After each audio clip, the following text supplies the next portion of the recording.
Hi అండి. ఈరోజు మన వీడియోలో పండు మిరపకాయ నిల్వ పచ్చడిని మనం ఎలాగా చేసుకుందామో చూద్దాం. చూడండి, నేను కట్టు మిరపకాయలు తీసుకున్నా. అవి 3 కేజీలు అండి. కట్టు అంటే ఇవి ఫస్ట్ కోత కాకుండా సెకండ్ కోత. ఫస్ట్ కోత ఏంటంటే మందులు వేస్తారండి, అవి అస్సలు తినకూడదు. సెకండ్ కోత తీసుకున్నామంటే బాగుంటుంది. పచ్చడి కూడా మనకి హెల్దీగా రుచిగా కూడా ఉంటుందండి. అట్లాగా తీసుకొని వాటిని శుభ్రంగా తుడుచుకొని తొడియాలు తీసేసుకొని ఒక క్లాత్ తీసుకొని తుడిచేసినాక నేను అలాగా తీసుకున్నా. వాటికి సరిపడా సాల్ట్ 1 కేజీ తీసుకున్నా. పచ్చడి సాల్ట్ అండి, బాగా మంచిగా ఉంటుంది తెల్లగా. దాన్ని అలాగా ఆరబెట్టేసి అలాగే 1/4 కేజీ చింతపండు తీసుకొని చింతపండులో ఉన్న విత్తనాలు పీచు క్లీన్ చేసి నీట్గా తీసేసుకున్నా. దాన్ని ఇంకా రోట్లోకి చిన్న రోట్లో అలా వేసేసి దాన్ని కొంచెంగా అలాగా దంచుకుంటూ కొంచెం ఉప్పు వేసి నెక్స్ట్ ఉప్పు వేసి దంచినాక ఊరకని మెదిగిపోతుందండి. మళ్ళీ కొంచెం చింతపండు వేసి అట్లాగా కొంచెంగా దంచుకుంటూ దాన్ని ఈజీగా వేసే కొన్ని మనం దంచుతుంటే మెత్తగా మెదిగిపోయింది. అలాగా మొత్తం అలా కంప్లీట్ చేసుకుంటూ చూడండి, దంచుతుంటే ముందు ఉప్పు వేయంగానే మనకు మెదిగిపోయింది. అర్థంగా కొంచెం అలా కంప్లీట్ చేసుకుంటూ డబ్బాకి తీసుకొని డబ్బాలో పెట్టేసేసుకుంటున్నానండి. దంచుతుంటే అది ఎంత మంచి స్మెల్, కలర్ కూడా భలే ఉందండి, మంచి సువాసన వస్తుంది. దంచుతుంటేనే అలాగా స్మెల్ ఉంది, కలర్ కూడా మంచి కలర్ ఉందండి. మొత్తం ఆ విధంగా దంచుకొని ఇంకా మూత పెట్టేసి తీసుకొచ్చి 10 రోజులు అయింది. ఎప్పుడో దంచాల్సింది నేను, అది మళ్ళీ రుబ్బాల్సింది. కొంచెం లేట్ అయింది. లేట్ అవటాన సరేలే అని చెప్పి రుబ్బుదామని ఈరోజు తీసాను. చూడండి, అసలు ఎలాగా బాగా గుజ్జుగా అయిపోయిందండి. మెత్తగా రుబ్బుతుంటే ఇప్పుడు చక్కగా మెదిగిపోయింది. అప్పుడే నేను మెత్తగా దంచేసాను. అదేంటంటే గుజ్జుగా అయిపోయింది. మనం ఇప్పుడు దాంట్లోకి రుబ్బుకోవటానికి కొంచెం మసాలా వేసుకుంటే బాగుంటుంది, రుచిగా ఉంటుంది. దీంట్లో మసాలాని దీనికి సరిపడా తీసుకొని దాన్ని రెడీ చేసుకుందాం అని చెప్పేసి ఇవాళ రుబ్బేసేద్దాంలని పక్కన ఉంచేస్తారు. దాంట్లోకి సరిపడా మసాలా దినుసులండి, ఈ మెంతులు, జీలకర్ర, మామిడల్లం, 2 వెల్లుల్లి. మెంతులు తీసుకోవాలండి. మెంతులు 50 గ్రాములైనా వేసేసుకోవచ్చు కట్టుకి. నేనేం చేస్తానంటే 30 గ్రాములు చేదుగుంటుందని చెప్పి 30 గ్రాములు తీసుకున్నా. మెంతులు ఇలా ఉండాలి, ఈ కలర్లో ఉండాలి. ఆ కలర్లో ఉంటే రుచిగా ఉంటుంది, పచ్చడి నిల్వ కూడా ఉంటుంది. అలాగ తీసుకొని మనం అవి పక్కన పెట్టేసి అలాగే జీలకర్ర కూడా అలాగ తీసుకొని ఆ జీలకర్ర అదిగండి పచ్చట్లో కంటే ఇస్తాడు, కొత్త జీలకర్ర ఉంటుంది, అది తీసుకొని అలాగే ఒక 30 గ్రాములు తీసుకున్నానండి. 50 గ్రాములు వేయట్లేదు, అది కూడా పక్కన ఉంచేస్తా. అలాగే మామిడల్లం కూడా ఒక 30 గ్రాములు ఉంటుంది. దానిపైన ఉన్న తొక్కంతా తీసేసి నీట్గా అలాగా 30 గ్రాములు తీసుకుని పక్కన ఉంచేసా. అలాగే స్టవ్ వెలిగించి కళాయి పెట్టేసి మనం తీసుకున్న మెంతుల్ని మనం ఇప్పుడు ఏం చేద్దామంటే దోరగా, బాగా మాడకుండా కొంచెం దోరగా వేయించుకోవాలి. ఆ మెంతులు వేసేసి దాన్ని పచ్చి వాసన పోయేంత వరకు దోరగా వేయించుకొని, అవన్నీ బాగా మాడనివ్వకూడదండి. దోరగా వేయించామంటే మనకి పొడి కూడా అయిపోయింది. అవన్నీ ఇంకా తీసేసుకొని ఒక గిన్నెలోకి మనం తీసేసి పక్కన ఉంచేసేయాలి, ఆరనివ్వాలి. అలాగే జీలకర్ర కూడా తీసుకొని జీలకర్ర కూడా అలాగే దోరగా అండి పచ్చి వాసన పోయి అంతవరకే దాన్ని కూడా మనం తీసుకొని దోరగా వేయించేసి వాటిని కూడా పక్కన ఉంచేసారు. అవి ఆరిపోయే లోపు మామిడల్లం తీసుకున్నాం కదా, ఆ మామిడల్లం సన్నగా ముక్కలుగా కట్ చేసి తీసుకున్నాం. అవి అంతలోకి వెల్లుల్లి రేఖలు కూడా దాన్ని ఒలిచి ఒక గిన్నెలోకి ఉంచేసా.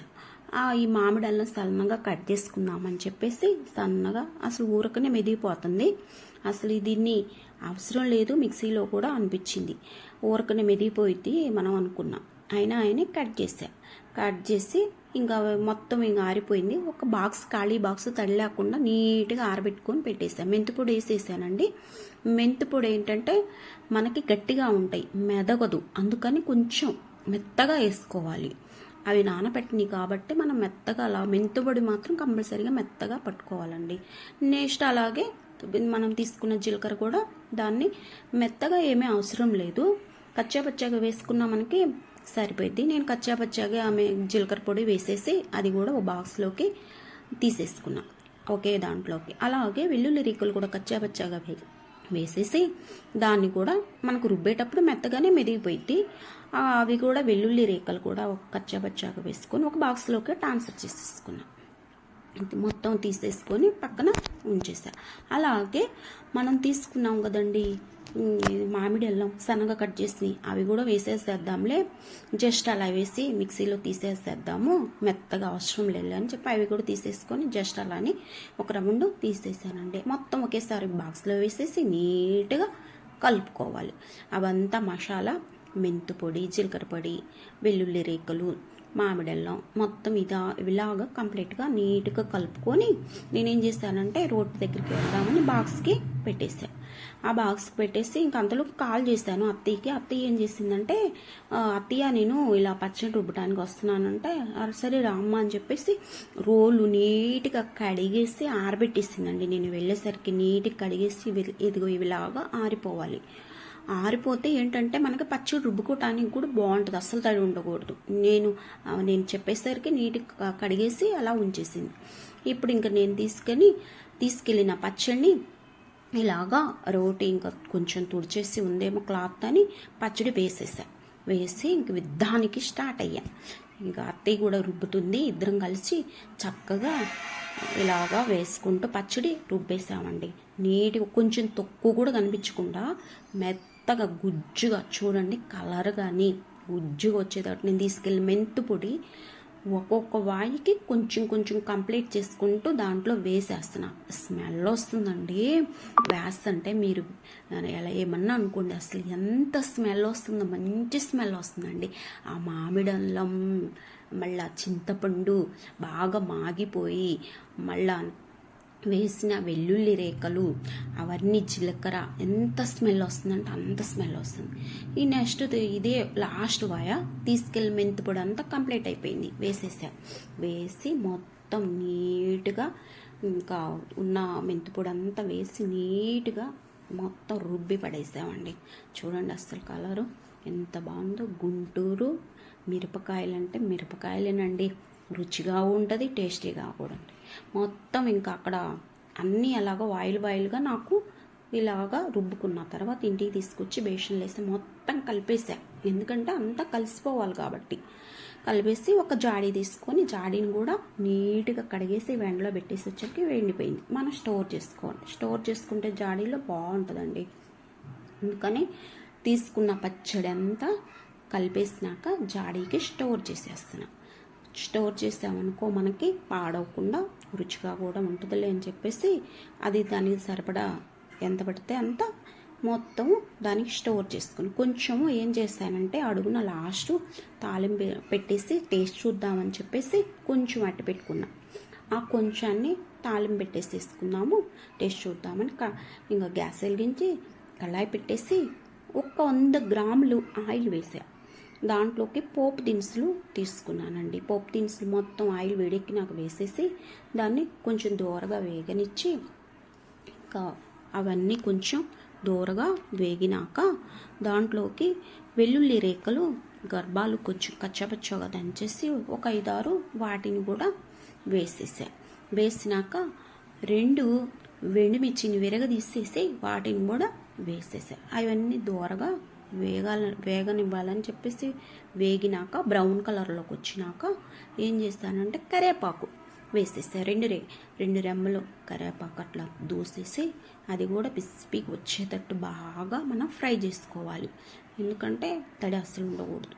కొంచెం ఇంగ వేసేసి మొత్తం కలిపేసాం.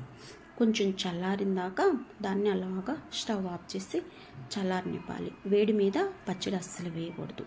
చల్లారినాక మనం ఉంచుకున్న పచ్చడి దాంట్లోకి వేసి మొత్తం కంప్లీట్గా మిగిలిపోయిన పచ్చడి అంతా వేసేసి దాన్ని ఆ ఆయిల్లో పోపు దినుసులో నీట్గా మనం కలుపుకోవాలి.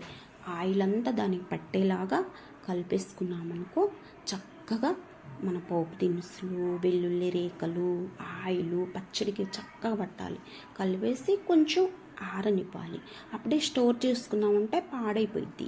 అందుకని చెప్పేసి కొంచెం అలా తిప్పేసి కొంచెం అలాగా ఆరనిస్తే మనం గాజు తీసుకొని మనం స్టోర్ చేసుకోవచ్చండి. అందుకని ఆరనిచ్చినాక ఒక గాజు తీసుకొని దాన్ని స్టోర్ చేసుకున్నాం. చూడండి ఎంత బాగుందో. పప్పులో కానీ నెయ్యి వేసుకొని వేడి వేడి అన్నంలో తింటుంటే అస్సలు తాలింపు కూడా అవసరం అలా ఉంటుందండి. మంచిగా సూపర్ ఉంటుందండి. నచ్చిందా ఫ్రెండ్స్? నచ్చితే లైక్ చేయండి, షేర్ చేయండి.